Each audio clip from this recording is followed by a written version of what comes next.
இன்று தமிழக அரசின் சார்பில் அளிக்கப்பட்டுள்ள விவசாயத்துறை பற்றிய மானிய கோரிக்கையை ஆதரித்து என்னுடைய கருத்துக்களை தெரிவிக்க விரும்புகிறேன்.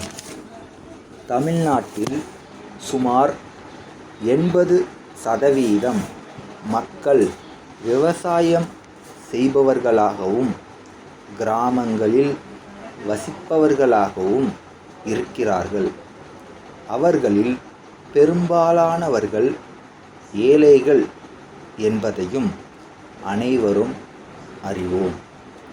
ஆனால் அவர்கள் செய்யும் விவசாயத் தொழில் மிகவும் முக்கியமான தொழிலாகும்.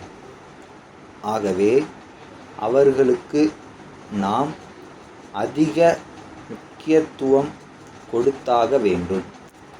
எல்லா திட்டங்களையும் விட விவசாய உற்பத்தி திட்டங்களுக்கு அதிக பணம் ஒதுக்கப்பட வேண்டியது மிகவும் அவசியம். இந்த துறையை நம்பித்தான் இந்த நாட்டு மக்கள், இந்த அரசு கூட இருக்க வேண்டிய நிலை இருக்கிறது. இந்த அரசும் இந்த நாட்டிலே உள்ள விவசாய மக்களுக்கு செய்ய வேண்டியவைகளை காலாகாலத்தில் செய்து கொண்டு வருகிறது. எனினும் இத்துறையில் செய்ய வேண்டிய சீர்திருத்தங்களும் முன்னேற்றங்களும் ஏராளமாக இருக்கின்றன என்பதையும் அரசு மறந்து விடுவதற்கில்லை.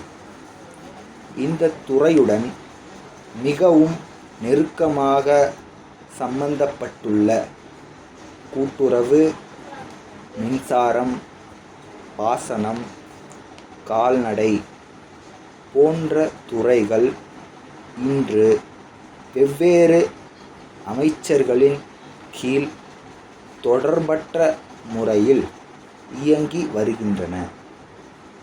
இந்த நிலை விவசாய உற்பத்தி வளர்ச்சிக்கு உறுதுணையாக அமையவில்லை என்பது இப்போது பரவலாக உணரப்படுகிறது.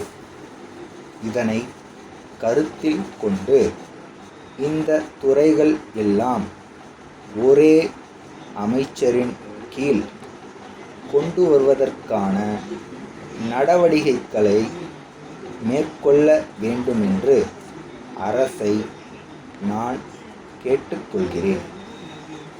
நாட்டில் ஏற்பட்டுள்ள வளர்ச்சி நிலை காரணமாக விவசாயத் துறையிலே நெருக்கடி நிலை ஏற்பட்டுள்ளது.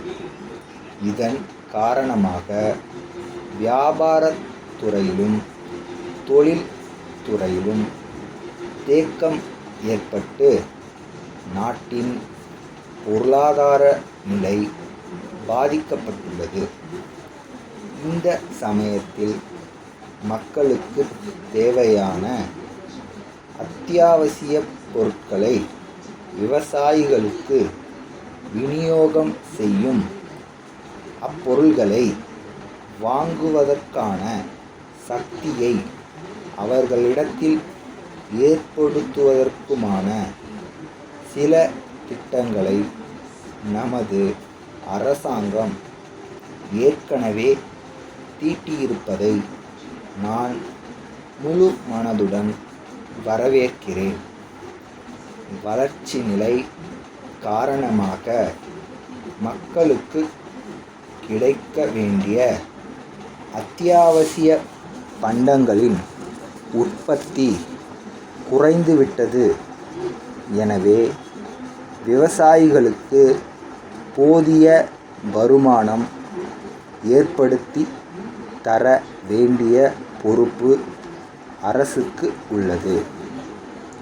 சென்னை, மயிலாப்பூர், ராஜா பட்டுத் துணி உற்பத்தியாளர்கள் மற்றும் விற்பனையாளர்களிடமிருந்து திருச்சி பெரிய தெரு குமரன் துணிக்கடை உரிமையாளர் திருவாளர் வி.எஸ்.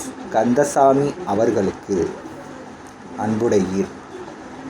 நேற்று காலை நீங்கள் தொலைபேசியில் பேசியபோது கேட்டுக்கொண்டபடி 10 விதமான பட்டுப்புடவைகள் அடங்கிய கட்டு ஒன்றினை இன்று பதிவு அஞ்சல் மூலம் அனுப்பி வைத்துள்ளோம் என்பதை மகிழ்ச்சியுடன் தெரிவித்துக் கொள்கிறோம். இத்தகைய சிறப்பு புடவைகளுக்கு இப்பொழுது கிராக்கி ஏற்பட்டு மிக அதிக அளவில் அவைகள் விற்பனையாகி விட்டபடியால் கூடுதலாக அனுப்ப இயலவில்லை. எனினும் இன்னும் சில நாட்களில் மேலும் பல மாதிரிகள் பட்டுப் புடவைகள் வரவிருக்கின்றன. இத்துடன் எங்களிடம் தற்போது கைவசமுள்ள மிக உயர்ந்த கம்பளி மற்றும் நவீன பருத்தி துணிகளின் விலைப்பட்டியல் ஒன்றை தங்கள் மேலான பார்வைக்கு இணைத்துள்ளோம் என்றும் தங்கள் ஆதரவை விரும்பும் தங்கள் நம்பிக்கை உள்ள